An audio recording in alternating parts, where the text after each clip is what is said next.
Hey, my name is Dr. Green. I'm a licensed psychologist, and I want to talk about emotional intelligence in dating, specifically as it relates to why it's important for us to be emotionally intelligent when we pick our partner.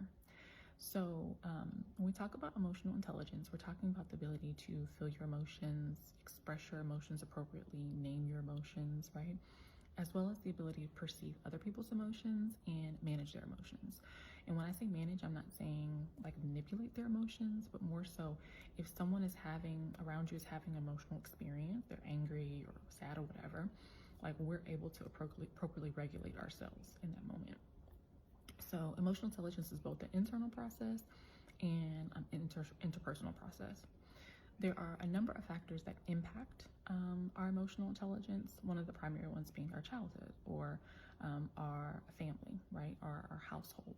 So within our household, within our family, we receive explicit or implicit, combination of both, messages around emotions.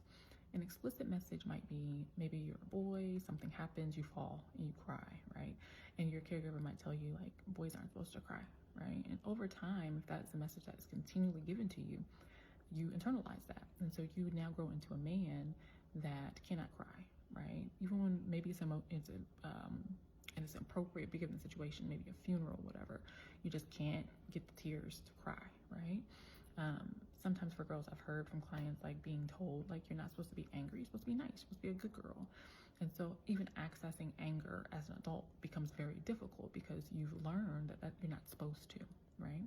So our childhood and our household, our family has a huge part in our perception of emotions, whether some emotions are good or bad, right? We kind of take that on. And so if we're not aware and we're not in tune with ourselves, we end up just kind of recreating these things that we've been taught, even though they might be really unhealthy and unhelpful for us. So when we think about like emotional intelligence, right? When you meet somebody, we often get a feel for that person, right? So we have like these internal cues or invisible cues that we get in situations when we meet somebody or we enter certain situations. So think like when you enter a room and somebody's been arguing or fighting, they might be acting like everything's cool, but there's something in the atmosphere that makes us feel like something ain't right. There's some tension here, right? We feel it, right? That's emotional intelligence. When we meet somebody, we might meet somebody and they are giving us a vibe like, something's off. It's off here. Or you might meet somebody be like, man, like there's something about them that I really like, right? That's us being kind of in tune and being emotionally intelligent. If you are not emotionally intelligent, that signal is either skewed or you don't have it. Like you're not really able to discern if this person might be somebody that's safe or not for you. So I'm gonna pick on women right now because I see this a lot of times in women. I often find this comes up when a woman is drawn to men that they feel like are exciting, right? And they overlook the guy that's boring. There is something about excitement that makes them feel like good and I like this. This makes me energized, right? But what we don't often realize is that there is a very thin layer between excitement and anxiety. And you might be thinking you're excited, he's making you excited, but really he's making you anxious. Okay, and that's a totally different cue. You're supposed to do something totally different if it's anxiety as opposed to excitement. And this, you can think about like a roller coaster, right? You get on the line because you want to get on, you're excited about getting on, you have excitement, that anticipation, it feels good, right? And then you get up there, the top, you're about to come down and you might start feeling kind of like anxiety and like nervousness, like, hold on, I want this, I was excited, but now I'm anxious.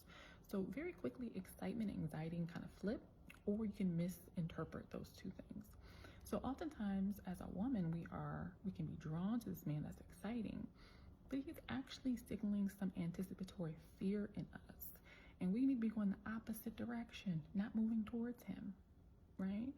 And then the guy that's boring, we feel like, oh, I don't really feel nothing, he's boring, but maybe he's actually safe, okay? So it's like if we're not in tune with ourselves, we end up picking a person that our body is trying to tell us, like keeping us safe from or telling us to move away from, we actually end up going towards them.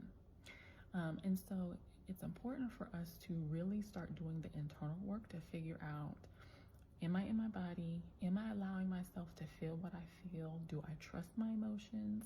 Is my signal accurate?